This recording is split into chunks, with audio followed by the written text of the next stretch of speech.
are people still talking about Christopher Nolan's The Odyssey, and is it relevant?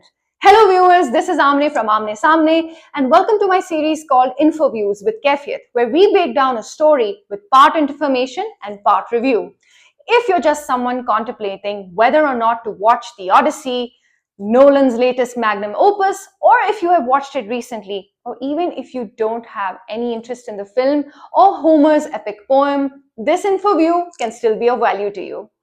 The Odyssey tells the story of the Greek hero Odysseus, king of Ithaca, and his journey home after the Trojan War. The war itself lasted 10 years, and Odysseus then spends another 10 trying to return home. By the time he reaches Ithaca, he has been away for 20 odd years.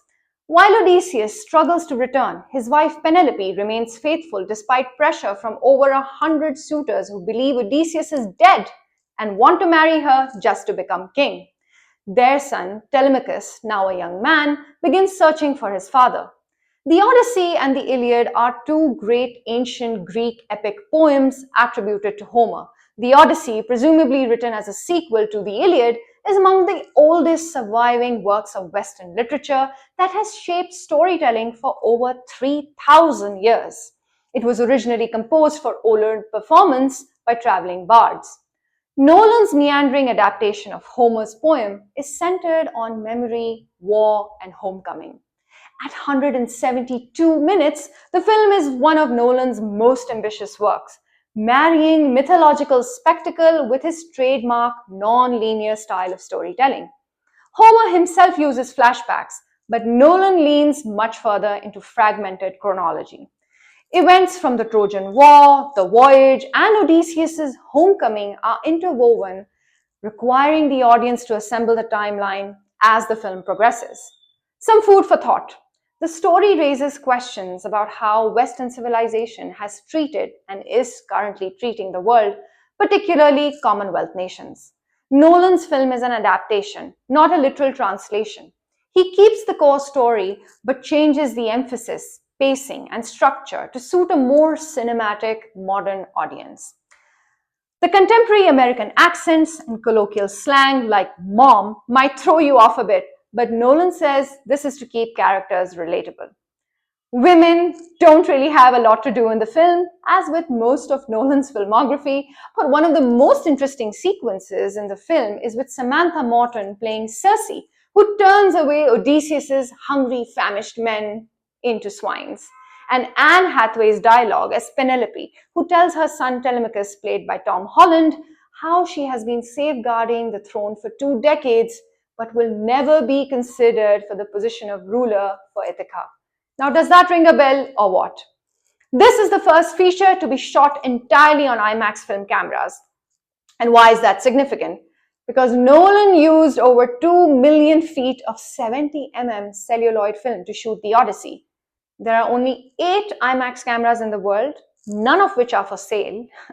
A special blimping system was developed to shoot dialogue scenes, and there are only 41 IMAX theaters across the globe. This camera is so huge, notoriously expensive, and can't shoot for more than 3 minutes at a time. The celluloid film's negative, after being edited digitally, is physically cut and glued by hand to match the corresponding numbers, rearranged to give you the otherworldly experience that you then witness at IMAX theaters. Nolan's preference for analog filmmaking is very much on display, based on his belief that analog film gives the image a physical, organic texture, grain, light, and depth that becomes particularly spectacular when projected on a giant IMAX screen. Nolan is an analog man in a digital world. He uses a burner phone, has never used email, or never digitally scans his screenplays, and will either fly in actors to see him or go and meet them in person for a script reading or a meeting. This novelty is a major draw for audiences across the world, and of course the timeless themes of war and homecoming. The Odyssey has inspired thousands of works of literature, theatre, opera, painting, and film. The word Odyssey itself entered into the English language to mean a long, adventurous journey filled with challenges and personal growth. Nolan himself never went to film school, but studied English at UCL. and he claims his love for literature has greatly informed his writing and storytelling as a filmmaker. This comes through his reimagining of the Odyssey, which is very much a family affair for Nolan, given that his wife, kids, and longtime creative partners were all working on the film. The Odyssey remains one of the most foundational works of world literature because it questions the idea of war, violence, vengeance, and Zeus's law, which dictates that hosts must welcome, feed, and protect any stranger before asking their name, operating on the belief that travelers might be gods in disguise. Similar to the whole concept of Atiti Devo Bhava, meaning Mehman Bhagwan hota hai. This practice by ancient Greeks often prevented unnecessary war and bloodshed. But Nolan in his film interprets this as treat others the way you want to be treated. The cinematography by Hoyte van Hoytema is noteworthy because the entire film is lit to resonate candlelight and fire at night. And he and Nolan both devised a mirror reflection mechanism to capture performances and match the actor's eyeline. Nolan uses little to no CGI, VFX, or After Effects in the film, so if you see 1,000 warriors on screen or giant men in steel armor, that is for Lear. The score by Ludwig Göransson, he and his team uses philological research and iconography to recreate instruments from the Bronze Age, such as aulos and ancient Greek lyre, as well as gongs of bronze. The story is told more non-linearly and is a bit ambiguous. Homer generally presents gods and monsters for real. Nolan often leaves room for interpretation, encouraging viewers to ask whether some events are supernatural, psychological, or both. I largely interpreted the film as men falling prey to their ego, waging wars and endless quests for power, the colossal human and planetary cost of war, plus the pointlessness of conquest and violence. At a staggering 3 hours, the Odyssey will test your patience, and it is not for the faint of heart.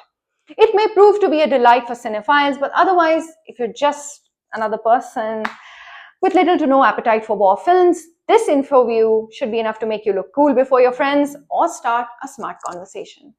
I'm not sure if some of the diverse casting, including a few actors like Himesh Patel and casting a black actor, Lupita Nyong'o, as Helen of Troy is tokenism or gimmicky, but I'll say this. Faces of color I'll always welcome in Hollywood and Western cinema. This is a welcome change, so full marks for colorblind casting, although primarily all focal characters are still all white. Wouldn't it be fun if Nolan decided to make a film on some forgotten woman from history, like Marie Curie, Sylvia Plath, or better still, Begum Ruqayya or Ismat Chugtai? On a scale of 1 to 10, 12 axes के बीच में से तीर कमान से गुजारना पड़ता है Odysseus को to win his Queen's Challenge, kind of giving me the Dronacharya, Mahabharata, Ramayana vibes. Like, share and subscribe to my channel for more InfoViews and tell me in the comments below what you would like me to dissect and InfoView for you next week. Ciao, ciao.